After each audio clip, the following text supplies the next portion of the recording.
free to, please feel free to ask any questions along the way. If you have any questions, go ahead and enter those into the chat area or raise your hand and you can go ahead and unmute yourself and ask. But without any further ado, I'm going to go ahead and share my screen. Looks like we've got a couple folks joining.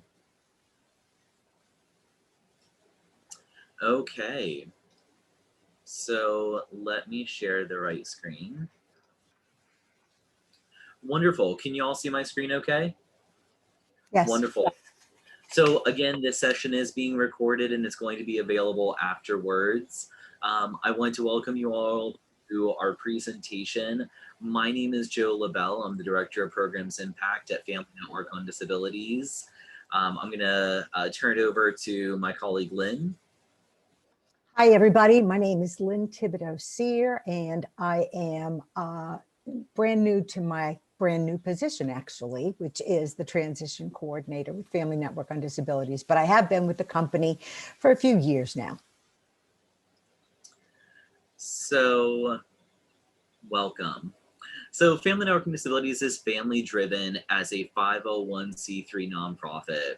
Now, what does that mean? As I shared in the general session, in order to work for FND, you either have to be a person with a disability or have a child with a disability. We work off of the peer system. So when you call into FND, you're going to meet with someone who's been in your shoes and is able to relate to the situations you're going through. We are a 501c3 and have held that status for about 35 years now. So this is sort of our disclaimer slide. This is what we don't do and what we do. So we don't act as attorneys, doctors, or mental health professionals. Anything that we help parents with is from a lived experience, not a, attorney license or doctor's license. What we do, because we are parents of children with a disability, is we help the parents with information, with resources, as well as support. So most of the time when parents call us, they don't call us because they're happy. They usually call us because there's an issue. So what we like to do is be able to listen to them and kind of let them vent, and then figure out what is the issue. So I'm going to stop there. So the mission of FND, our mission is to strive for the complete integration and equality of persons with disabilities in a society without barrier, and to serve families of children with disabilities ages birth through 26. I'm really glad I got that right. I usually say 0 to 26, which is just really weird. And with a full range of disabilities described in section 602(3) of IDEA. Now, that's our mission statement. That's what we wrote down on paper, but honestly, that's what we're striving to do on a daily basis. We're striving to work, again, with families and districts across the state of Florida to help improve the outcomes of our children with disabilities.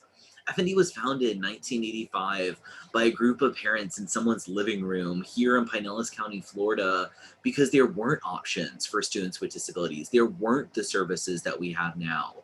So the application of fighting and working to build programs and get funding and develop systems, yeah, that's still happening, but now the work is helping families understand how to navigate those systems that all of us have put together over the past several decades. That's the work we're striving for, is how do you fully utilize the opportunities that we have?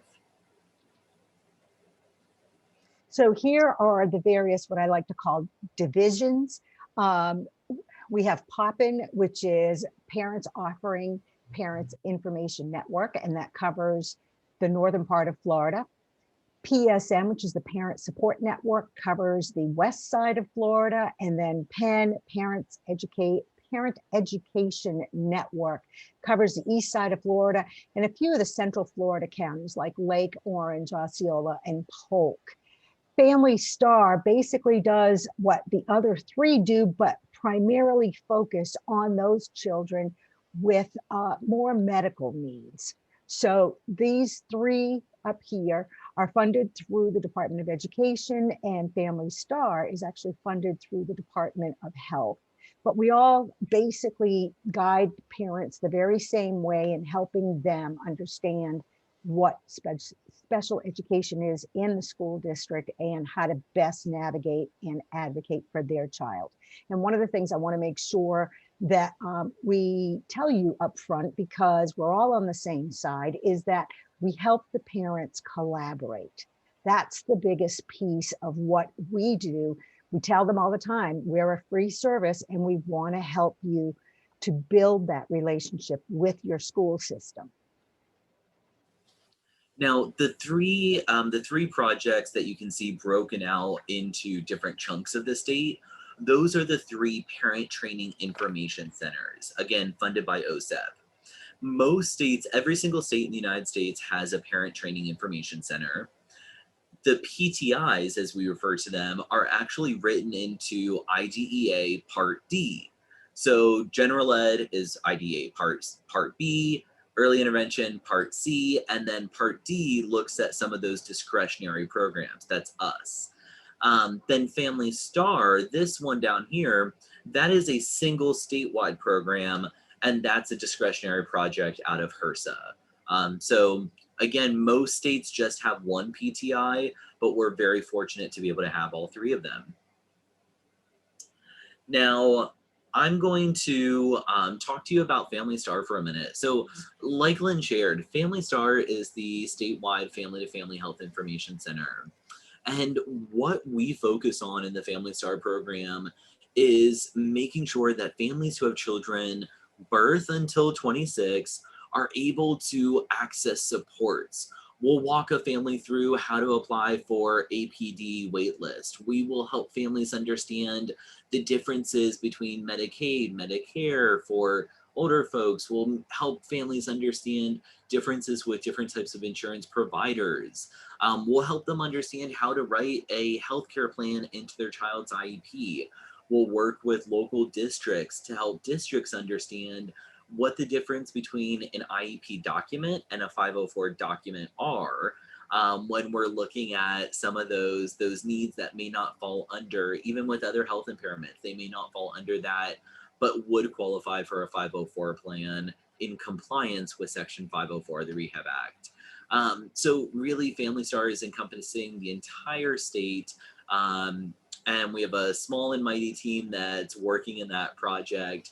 So if you need any assistance with a family that you're working with that has a child with complex medical needs or mental health issues, please just let us know and we'll be more than happy to assist. Lynn, do you want to go into a little bit more detail on what specifically a PTI is and what y'all do? Sure, because I've been doing this for about 5 years before I moved into this new position. As a parent training and information center, we do have those resources, okay? And as a parent of 4 children that all required IEPs, not because I was that smart, but because I did have great school systems, and kudos, okay? The Department of Ed has a lot of good information that is helpful to families. And so what we do as a parent training and information coordinator is listen to the parents, okay? Because like, as I said earlier, they don't usually call us because everything's going smooth. Typically they'll call us because there may be an issue. And so what we try to do is discern what that issue might be. And sometimes, to be very honest with you, a lot of the times it's just a lack of communication. That's all. But what we will do is listen to them, let them vent, let them just get it all out. And then we try to come up and help them come up with, what are your top 3 concerns if they have more than one? Okay, that's number 1. And then number 2, let's remind ourselves that everyone involved are human beings. So the people at the table, especially the school people, are human beings, and we need to give each other grace so that we do have that spirit of collaboration. And I like to remind parents that people are moving positions all the time. And just because a person is in a particular leadership role at a school doesn't mean they have all the answers. And so it's not about us, as parents being, oh, gotcha. Not at all. It's about parents and school districts working together and being collaborative so that as you're going forward, we can help that student be as successful as they can possibly be. Did I cover it, And that Joe? really, absolutely, that's a really great segue into the next slide. Um, so how are we helping, and how can we help you all in your individual districts as you're supporting families and working with families, or at your organizations you're working with? So when a family member calls into FND, they're going to get a few different things. So we do individualized assistance, and that is answering phone calls. So taking some of those more general questions on what is this, how do I access that, and then we'll go deeper. We'll hop on a Zoom with the family. We'll meet with the family in person after COVID's over, to really help dig into their IEP. We'll do a full IEP review for them and help identify, okay, you're having this issue, you're having this struggle, kind of what is happening here? How can we help resolve that? How can you help better partner with your local LEA, to help manifest better outcomes for your student? Because who is this about? Is the student. So that's what we're focused on when we're working with families. Um, You'll also find us at community resource fairs. Again, after COVID, I miss going to resource fairs, but making sure that the information we're delivering is out to the community. We're sending it to the school districts, to agencies. So kind of as you're thinking about this, and when you visit our website, anything you see on our website, you can go ahead and request us to send to your school, to send to your agency, and we'll be happy to run off copies of it and send it out to everyone. That is definitely a service that we're able to provide. And then again, just those face-to-face meetings. Pre-COVID, we were hosting presentations in person every single day of the week somewhere in the state through one of our programs.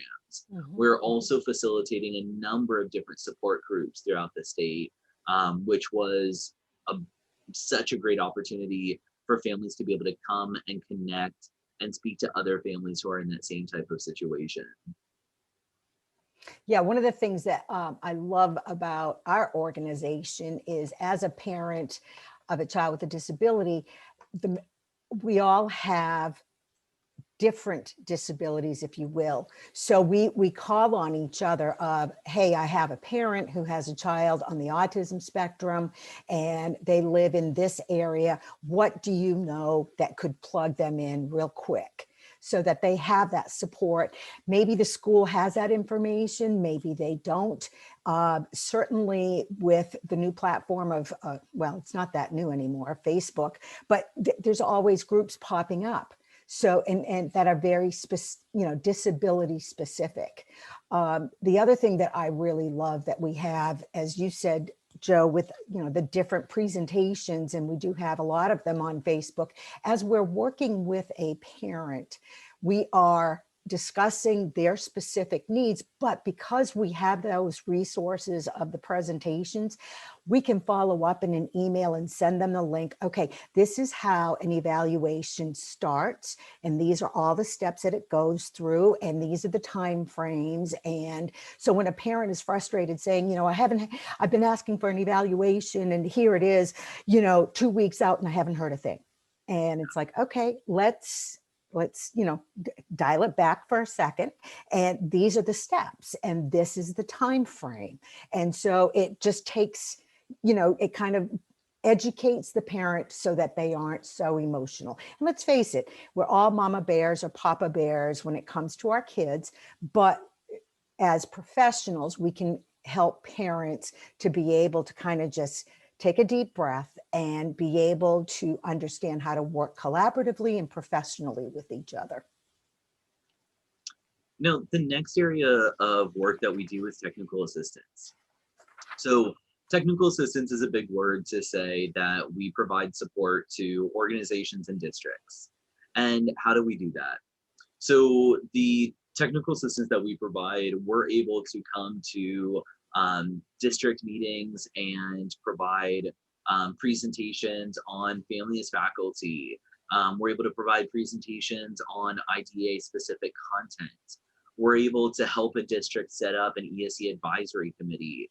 We're able to do a presentation to really any organization across the state of Florida that's looking for disability sensitivity training. There's a lot of different aspects of the technical assistance that we're able to provide. Really, it's what are your needs as a district or an organization, and how can we help fulfill those in partnership together? So you'll see family, community, school, again, all of those things surround the child, and that's our holistic approach at FND. Is we understand there's a lot that goes on between districts and families and organizations, and there's a lot of different pieces, but can we get all of them to communicate better together, and how do we foster that communication to lead to better outcomes? Absolutely. Best practices and evidence-based practices. So we are informed so that parents and professionals to whom we provide information have access to evidence-based information. Our sources are like Department of Education at the federal level, at the state level. What we want to do is be able to give sources and resources from those sources of what is out there. And we know transition has been an area that has been very fluid over the last, especially probably 10 years here in Florida. And everyone is trying to make it better. So what we want to do is, if there's something that's already been invented, what we want to be able to do is share it with those school districts that may not have that specific program in place right now, and who to contact in order to get that information and where to start. Wonderful. So resources and practical strategies. Now, again, the types of resources that we provide, like Lynn had said, they're high quality and highly vetted information. What we don't want to do is, look for information on Google and look for information from sources where the graphic looks amazing, but is that going to be a pathway for families to be able to implement the strategy at the local school level? And a lot of times the answer is no. It's not aligning exactly with IDEA, or if it aligns with a paragraph or a sentence of IDEA, it's not aligned to the state adoption or the more restrictive rules and regs that we have here in Florida. So we really want to make sure that the information we develop and curate is graphic. It is graphically represented. It's got images that look like the families we have in Florida. It is multilingual. We have resources in English, Spanish, Haitian Creole, Russian, and Portuguese. Many of our staff members are fully bilingual in English and Spanish. We have staff members bilingual in English, Haitian Creole. So really making sure that the information that families are getting is in their native language, it's useful, and it's coming from a highly vetted source.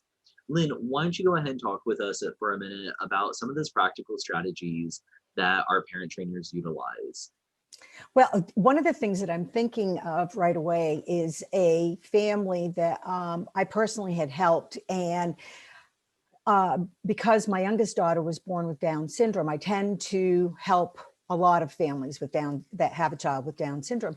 Anyway, this young lady was probably fourth grade, and mom wanted her to be around her non-disabled peers more. And we were able, without school spending any extra dollars, to be able to get her included in the lunchroom cafeteria.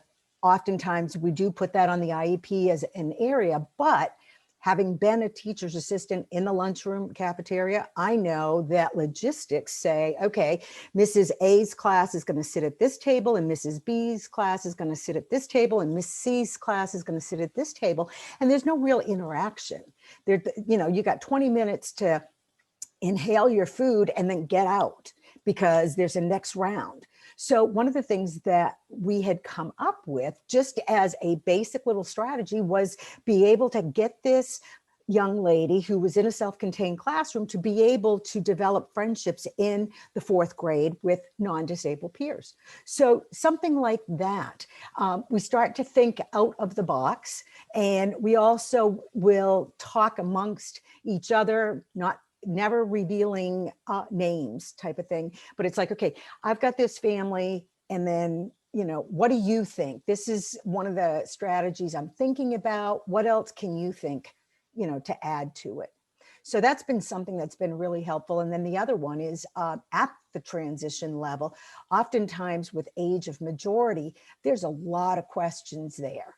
And so, and every family is going to have a different situation, and every student is very different, and how that should look for them.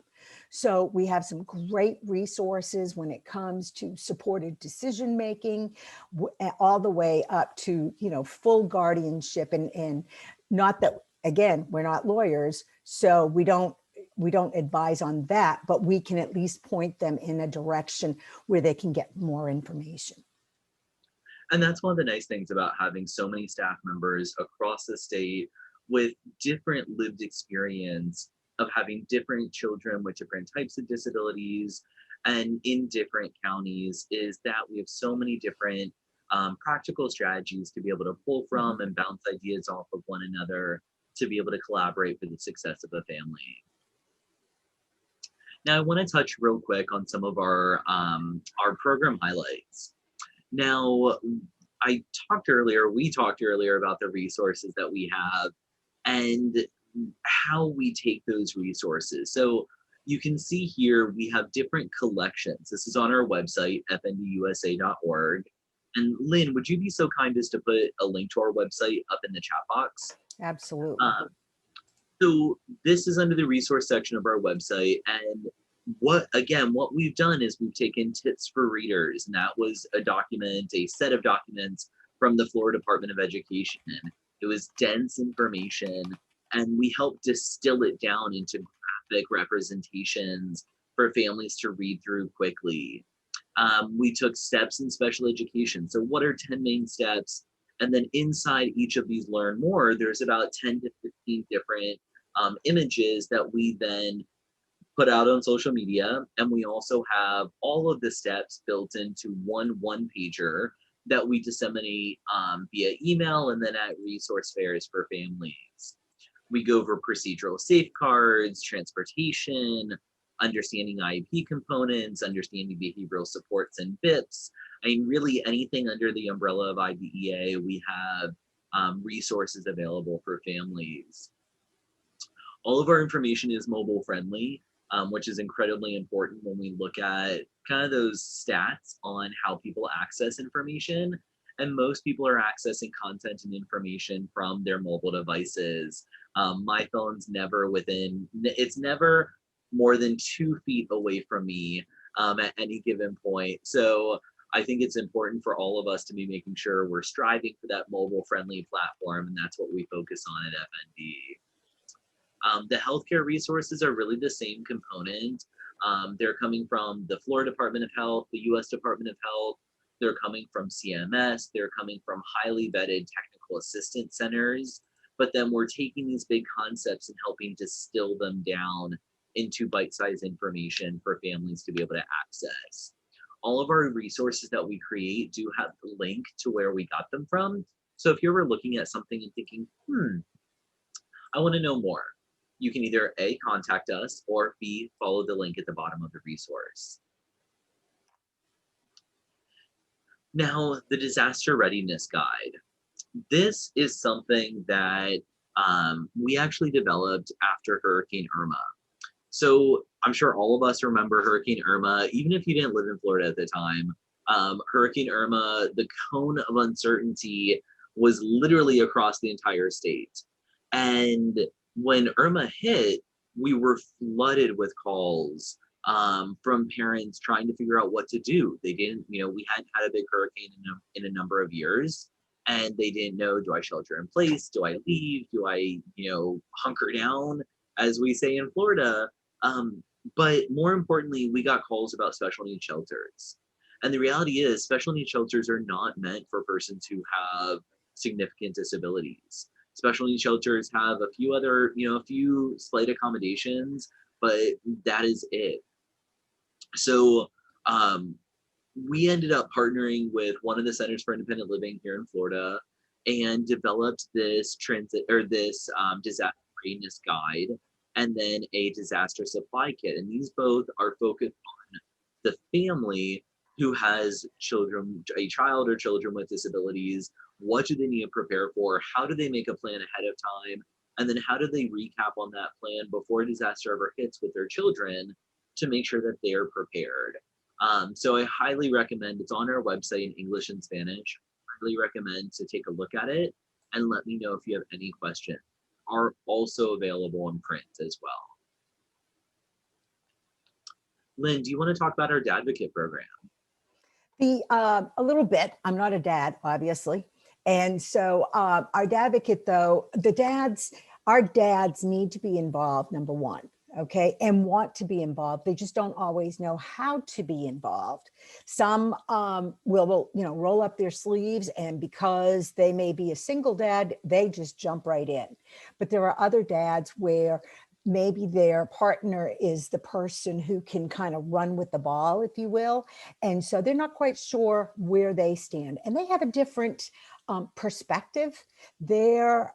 As moms, I have found, and I'm just speaking from personal experience, that we tend to deal with the daily stuff. It's the schedule, it's the therapies, and where we're going to fit that in around maybe a school schedule, and how we're going to figure out transportation and all of those details and logistics. Whereas dads tend to look a little bit more long-term, and especially if someone's already dealing with those details, they're free to be able to look long-term. So we've had several different programs. Some have been face-to-face. Not too long ago, I believe we did provide them an outing, and that was all paid for. But it just gives them a chance to be able to talk guy to guy without it. And let's face it, ladies, men are going to have a very different conversation if we're not in the room. So this allows them to be able to have those kinds of conversations and feel like they're in the same game when it comes to having a child with a disability, because their concerns are going to be very different than if they don't have a child with a disability. And that's very well put, Lynn. Our Dadvocate program has been around for a long time, and it's really focused on helping fathers develop their voice and connect with other fathers. So that's one of the other sub projects that we have. Now, the other big facet of FND, I always say our house is divided. And half of our house is our federally funded programs from the Department of Ed and the Department of Health. The other half of our house is the FND Trust Services. The FND Trust Services we house one of the largest special needs trust administrations in the country. It is, we have a number of different trust services that we offer. Nelson Perez, who is one of our senior trust advisors, is going to be speaking tomorrow after the self-advocate keynote. And we're very excited to have him as a part of this conference. Our FND Trust Services is also doing a presentation called Planning is Crucial. They'll be doing that tomorrow. I'd recommend everyone watch that. It's really talking about why planning for your loved one with a disability is essential to do it now before something happens to you, or and you're no longer able to care for them. So making sure that their future is set up. But those are the programs that we have. Now, again, all of our resources are available in a multitude of different languages. And then we have the FND University. The FND University is an online e-learning platform for families and educators to be able to use to just watch high quality presentations and get information on your time.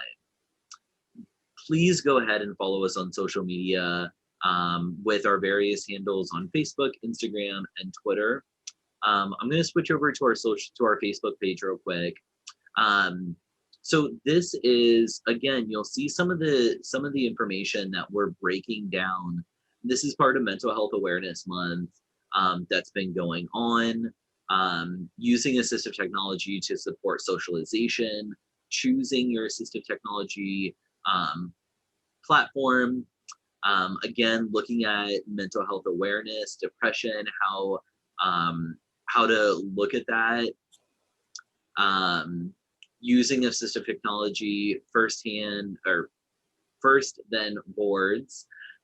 So again, just a multitude of different areas. If you go into our photos, you're going to see all of the different resources that we've put together based on the different sets of technical assistance papers and resources from the Florida and Federal Department of Ed. 10 tips to get your child's IEP meeting, to get ready for your child's IEP meeting. So again, just practical, easy to understand strategies. And then I definitely recommend look over at the video section. You're going to see hundreds of recorded webinars. We had a digital symposium on LGBTQ health. We live streamed the Tools Conference, a family resource day with the Florida Department of Education, our annual boot camp that's been live streamed, the Visions Conference in 2019, that was the last one we had in person. So all these resources are still archived for parents and educators to be able to access. And I really hope that you'll be able to utilize some of these resources for the families that you're working with. Now I want to open it up and see if y'all have any questions for us. Again, we're, as the statewide PTI and Family to Family Health Information Center, we're here to support not only families across the state, but professionals like yourselves as you're working through your journeys to help support families and students. So is there any questions that we can help answer for y'all?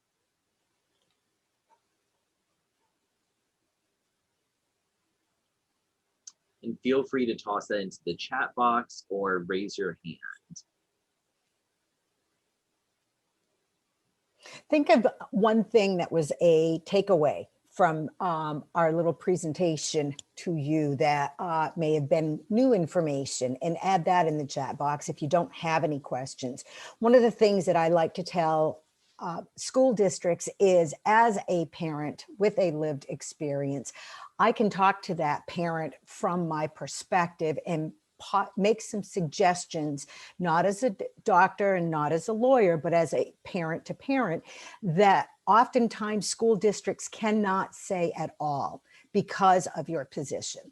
And so I'm not telling them that they need, a certain, medical test, but I might tell them, do you have, let's say, an endocrinologist on part of your support medical staff? And that may be someplace you need to go. As a school person, oftentimes you can't say something like that, otherwise you're responsible. But anyway, that's just something I kind of have done in the past. The other thing is, I have worked with families who basically, as soon as their child starts kindergarten, okay, I want a one-on-one paraprofessional right away, maximize my kid. And I can kind of explain to them, okay, that's not necessarily where we start. We may need to go there, but first, let's see what the child needs. They may not need that.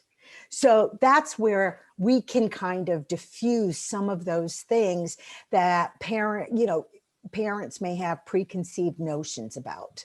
A lot of parents sometimes, and depending on the Facebook group, oh, you got to have an advocate. You got to have an advocate. You got to. Well, no, you don't. You can go into these meetings with your list of concern, bring a friend with you who's listening objectively, but it doesn't have to be contentious at all. And it shouldn't be. I find, 99% of the school districts I work with, it isn't. So let's see. FND University looks great. Many resources to explore. Thank you, Todd. Tanya, is there a contact person if we want to call to double check a service? Yes, Tanya. And if I'm not mistaken, I believe you might be in Orange County, because I think you and I have talked in the past. Orange County is supported by Parent Education Network. And so yes, okay, yeah, we have talked. Allie Walford is the director for the Parent Education Network, and Soren Richardson also supports that specific area. And Joe just put our 800 number in there, so you can call our 800 number. Our intake person will get your information and have one of us call you back.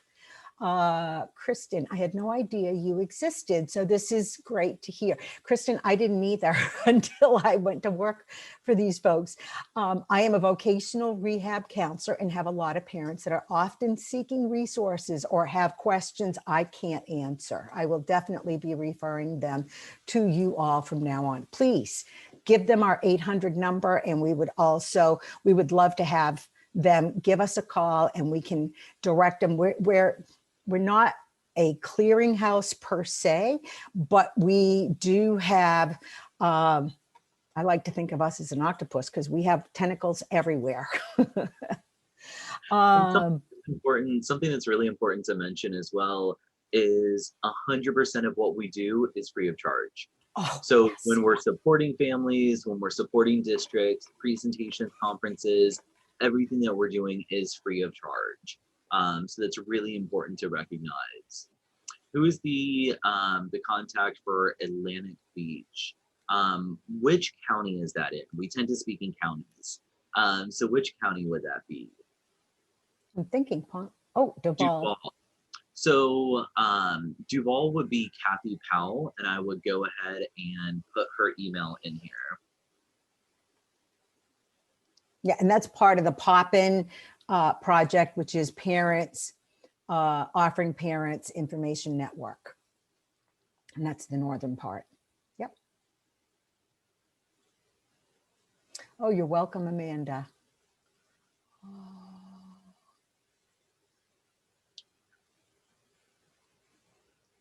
Thank you for all the valuable information. Thank you. Well, it looks like we are just, we're starting to come up to the, so Martin, Vero, Okeechobee counties are in Penn. That is correct. So we had a little bit of a shift in our region. So our grants are a 5-year cycle. We started them, a new cycle of them. We've held them for 30 years. So they're not going anywhere. But we started a new cycle just a few months ago. And in that new cycle, some of our counties got redistricted. So Okeechobee is a part of the Penn project now. It was formerly a part of PSN. And if you have an interagency council or team and we are not represented on there, please reach out to us, because all of us are serving on a variety of them, and we may just not know about yours. So we want to make sure that we are helping you with the, in those meetings and just being able to share our information with you. Absolutely. Are there any other questions that we could field? Otherwise, we might give y'all a couple minutes back in your day. All righty. Well, then thank you again, everyone. Lisa, is there any housekeeping we need to do to close out? I don't think so. I did see Ms. Peters, you may have raised your hand. I don't know if you had another question or yes, you're just saying bye here. I thought you were waving. I'm sorry, Ms. Peters. You may have been. I don't know. But you're muted if you did want to say anything.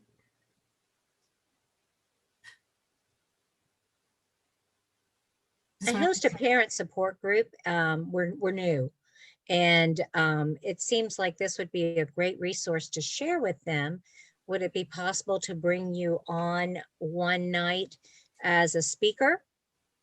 Absolutely, we do that constantly. Yeah. Or okay, so we meet the last Thursday evening of the month. I've got your email. I'll be in contact with you, and we'll see about bringing you into our parent support.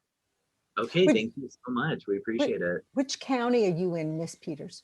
Duval County, Atlantic Beach. Okay. Duval's so huge. So every little city is like a different organization all to its own. Yeah, absolutely. Yeah, even though we have regions that are counties, within all of the counties, they yeah, each little school kind of has their own personality, if you will. Right. And the beaches are very special to Duval County. So I will be sure to send some information out to you, including you in our parent resource group. Wonderful. Thank you. And then before we hang up, I want to make sure, Lisa, the Project 10 information, that is something that we at FND, all of the parent training information centers, PTIs, share an awful lot of your information, and we are continuing to go forward with that. I have been doing a deep dive, and I am loving your information. Awesome. And thank you so much for sharing. We appreciate it very much. Thank No problem. you. And congratulations on your new position. Oh, thank you. And I don't think there's anything else. I thank you, Joe, and thank you, Lynn, and thank you everybody who participated today. It's great to see all of you and great information for sure. Important resource. Thank you. Thanks, everyone. Bye. Bye. Thank you.